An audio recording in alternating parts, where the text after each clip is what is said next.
Recently on Republic Day, the Indian Air Force released a bombshell video showcasing the Operation Sindoor Formation. This wasn't just a parade flypast. This was a message. The formation featured the actual platforms used during the precision strikes of Operation Sindoor: two Sukhoi 30 MKIs, two Rafales, two MiG-29s UPGs, and one Jaguar DARIN III.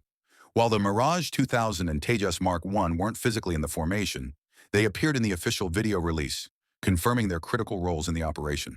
Today, we are going to deep dive into the weapon packages of these warriors and bust some myths along the way. Let's start with the game changer, the Rafale. First, let's address the elephant in the room. For months, the Pakistani propaganda machine claimed the PAF shot down an IAF Rafale with the tail number BS-022.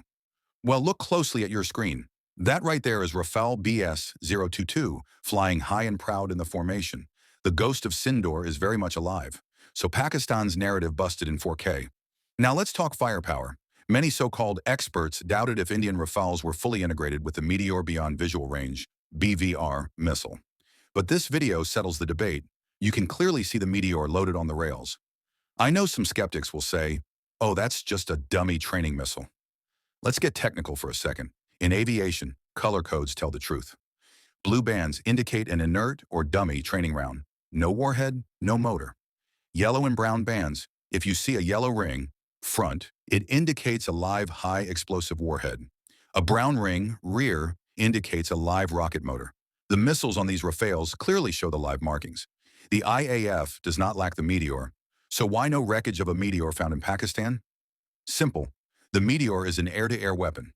The goal of Operation Sindoor was striking ground targets, terror camps, not just shooting down jets. The Meteors were there for air dominance, to ensure no PAF fighter dared to come close. No engagement meant no launch, hence no wreckage. We didn't need to conduct a SID suppression of enemy air defenses and dead destruction of enemy air defenses operation. Looking at the rest of the package, MICA BVR. These are located on the wingtips and the outermost underwing pylons. The Rafale typically carries the MICA IR on the wingtips for short-range heat-seeking and the MICA EM having active radar on the underwing stations. These cover the 60 to 80 kilometers range with Mach 4 speed. Hammer, AASM. These are the smaller precision-guided munitions located on the triple-rack launchers between the fuel tanks and MICA. You can spot them by the guidance fins on the nose, perfect for precision bunker busting. Targeting pod. Under the right intake, bottom left of the image, the Thales Talios, or Damocles, targeting pod, used for laser designation and long-range reconnaissance. And obviously, two drop tanks for extra operational range. SCALP EG. It is ground attack air launch subsonic cruise missile. The heavy hitter. Mounted on the inner pylons, the boxy, stealthy cruise missile is a fire-and-forget weapon used as GPS, INS, and terrain reference navigation. It flies low to hug the ground and avoid radar, delivering a 450-kilogram warhead deep into enemy territory. Its UK variant known as Storm Shadow. Moving to the backbone of the IAF, the Su-30 MKI, centerline, the mighty BrahMos. But for viewers who are new, it is air-launch version of supersonic cruise missile, BrahMos having range approximately 450 kilometers. It is deadly because of its Mach 3 speed. Look at the wings. Circled in blue is the Astra Mk1. They are mounted on the underwing stations, stations 3 and 4, or 9 and 10, which are standard for medium-range BVR missiles on the Sukhoi. This is India's own BVR missile having a range up to 110 kilometers, developed by DRDO to replace the Russian R-77. You can identify it by the mid-body cruciform wings, which give it high maneuverability. The smaller, thinner missiles at the very ends of the wings are 73 short-range infrared heat-seeking missiles, used for close-in dogfighting. It is Russian-origin short-range infrared heat-seeking missile. It has a maximum operational range of approximately 30 to 40 kilometers. The missile uses a cryogenically cooled infrared seeker and features thrust vectoring control, allowing for high-angle engagements.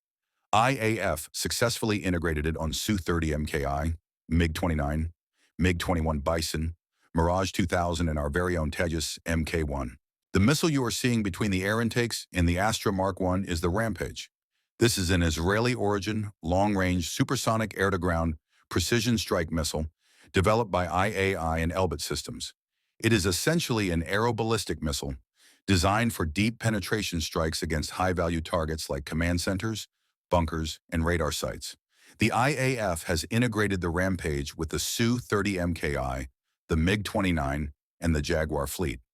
The MiG-29 UPG is carrying a standard air-to-air combat loadout consisting of the following weapons: two R-77 mounted on the inner underwing pylons, a Russian medium-range, active radar-guided fire-and-forget air-to-air missile, designed to engage fighters, bombers, and cruise missiles, having range approximately 80 to 100 kilometers. IAF successfully integrated it on Su-30 MKI, MiG-29, MiG-21 Bisons. Now for the deep penetration strike, the Jaguar DARIN III. This platform uses a unique overwing pylon system. We see the ASRAAM, Advanced Short-Range Air-to-Air Missile. The IAF integrated this to replace the older Magic. It's a high-speed, Mach 3 plus infrared missile for within visual range, WVR, dominance, effective at ranges exceeding 25 kilometers. A large external fuel tank is mounted to increase range. The nose cone identifies it as the DARIN III upgrade, housing the ELM-2052 AESA radar. This is crucial. It allows the Jaguar to track multiple targets and guide advanced munitions. As I earlier said, Mirage and Tejas are not in formation, but are in video, so we will also talk about their weapon packages seen in video. MICA missiles. 3 MICA air-to-air missiles are mounted on the fuselage hardpoints, 1 near the intakes and 2 toward the rear. R-73. On the outermost wing pylons, the IAF uniquely integrated these Russian short-range missiles as a Jugaad to replace older French Magic 2s. Lightning targeting pod is under the left intake, replacing 1 MICA for laser designation. This Israeli-made pod is used for laser designation and identifying ground targets with high-resolution thermals. External fuel tanks. 2 large bulbous drop tanks are mounted on the inner wing pylons to extend mission range centerline store. A precision-guided munition, likely a crystal maze, is an Israeli-developed air-to-surface precision-guided missile, Kunti, integrated with Mirage-2000 and Su-30 MKI. Tejas Mk1. In the video, we see the Tejas firing the Astra Mk1. It's a quick shot, so we can't analyze the full loadout used in Operation Sindoor, but seeing it fire the Astra is a major statement. If you want a detailed video specifically on the weapons package of the Tejas Mk1, Mk1A, and Mk2, let me know in the comments. Also, tell me what you thought of the IAF's video. Suggestions and complaints are always welcome in the comment section. Thanks for watching.